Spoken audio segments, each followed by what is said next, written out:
সে বাচ্চাটা 1 মাসের বেশি আমার থেকে দূরে। আপনারা যত যাই বলেন না কেন, যতই হোক, আমি কষ্ট করে আমার বাচ্চাটাকে তো বড় করছিলাম। আসসালামু আলাইকুম everyone, welcome back to my another new video. তো বড় সতীন তো সংসার ছেড়ে গেছে, আজকে 1 মাসেরও বেশি হয়ে গেছে।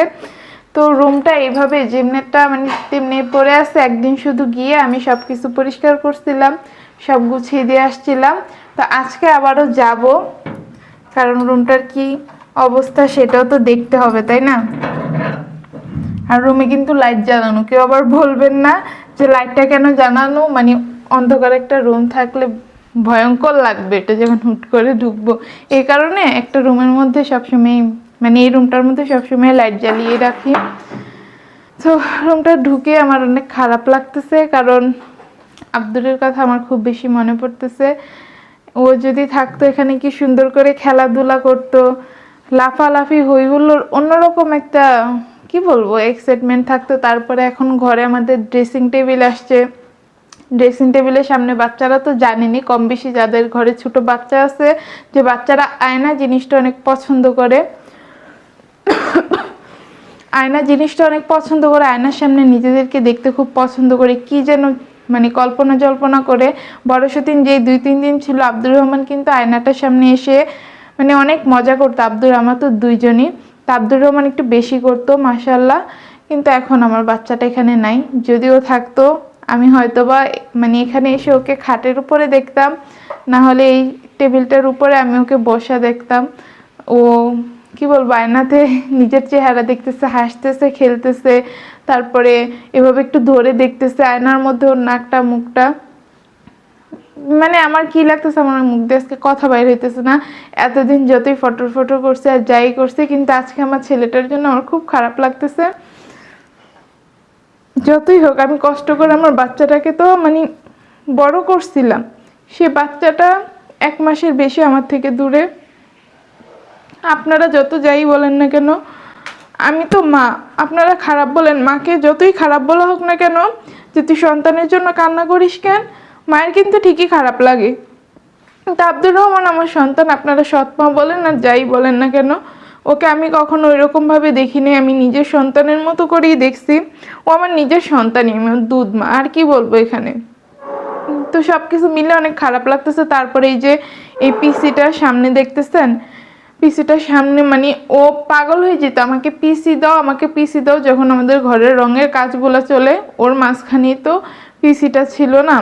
এই রুমের কাজটা হচ্ছে আগে শেষ করা হয়েছিল বড় সতীনের, আপনারা দেখছেন কিনা আমি জানি না। বড় সতীনের রুমের কাজ আগে শেষ হয়েছিল, তো তখন কম্পিউটারটাও সেট আপ করে দেওয়া হয়। কারণ একটা ইলেকট্রিক্যাল জিনিস কিন্তু বেশি দিন কারেন্ট ছাড়া চালানো ছাড়া রেখে দিল এটার মধ্যে জং ধরে যায়। তো এই কারণে তাড়াহুড়ো করে সেটিং করা হয়। পরে আব্দুর রহমান ওই দিন পিসিটা সেট করা হয়েছে দেখেই ঘুম থেকে, রাতের বেলা আমরা সব কিছু ঠিকঠাক করছিলাম, সকালে ঘুম থেকে উঠে যখন দেখছে, তখন ও এত খুশি হয়েছে, আমি আপনাদেরকে বলে বোঝাতে পারবো না। বলতেছে, আম্মু আমাকে পিসি দাও। সবাইকে গিয়ে গিয়ে, শুধু আমাকে না, বাবাকেও গিয়ে বলতেছে, তারপরে বড় মাকে গিয়েও বলতেছে আমাকে পিসি দাও, আমি পিসি দেখবো। এখন হয়তো বা আমার বাচ্চাটা, আমি এটাই বললাম, হয় এখানে দেখতাম, না হলে ওইখানে দেখতাম, 2 জায়গায় যে কোনো এক জায়গায় আমি ওকে দেখতাম। তারপরে পিসিটা ধরে আমাকে এইটা দাও, আমাকে ওইটা দাও, আমাকে ওইটা দাও। তারপরে মাউসটাও ধরতে চায়, কিন্তু আমি ধরতে দেই না। যদি কিছু হয়ে যায় তখন তো বাপে ধরে আমাদেরকে পিটাবে, বুঝতেই তো পারেন যে বাচ্চাদেরকে কেন এই ধরনের মেশিনারি জিনিস ধরতে দেওয়া হয়েছে।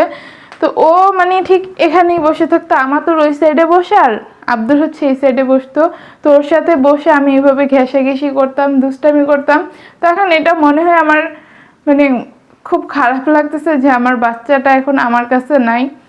আমাকে ডাকতো, আমাকে খুঁজতো, যে আম্মু কোথায়, ওই আম্মু কোথায়, আরেকটা আম্মু কোথায়, দেখতেছি না কেন, আম্মু আমাকে এটা দাও, আম্মু আমাকে ওই গানটা দাও, আম্মু আমাকে ওই গানটা দাও।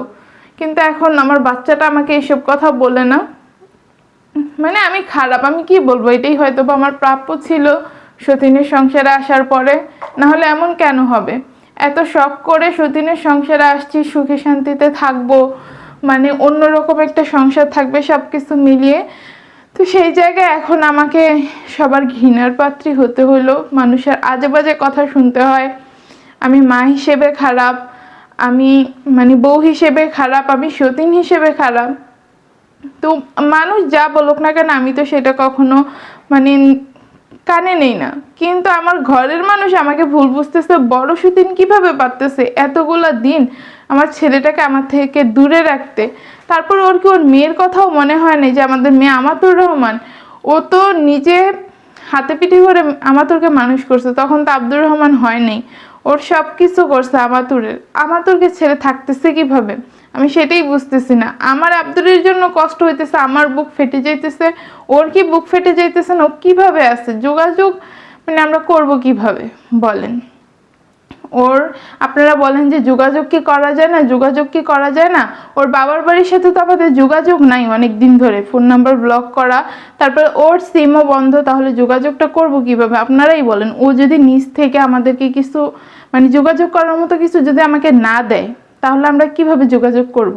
আপনারা যে বলেন যে আমরা নাকি ইচ্ছে করে যোগাযোগ করি না, আমরা নাকি ইচ্ছে করে কথা বলি না, ইচ্ছে করে কেন করব না? ওকে যদি সংসার থেকে বের করে দেওয়ারও হয় তাও তো ওর সাথে কথা বলতে হবে, কথা না বলে কিভাবে পারবো?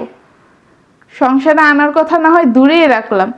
তো আপনারা মানে আপনাদের মাথায় আসলে বুদ্ধিশুদ্ধি আছে নাকি আমি জানি না। যাই হোক, বড় সতীনকে নিয়ে আজকে কোনো কথা বলতে চাই না, অনেক কথা বলা হয়েছে ওরে নিয়ে, আর বলার মতো কোনো রুচি নেই আমার। ওর মন চাইলে ওর সংসারেও ফিরে আসবে, আর না চাইলে তো আমার কিছু করার নেই। তবে আমার কষ্টটা হচ্ছে আমার ছেলেকে নিয়ে, যে আমার ছেলেটাকে আমি 1 মাসের বেশি সময় হয়ে গেছে যে আমি কাছে পাইতেছি না ওকে।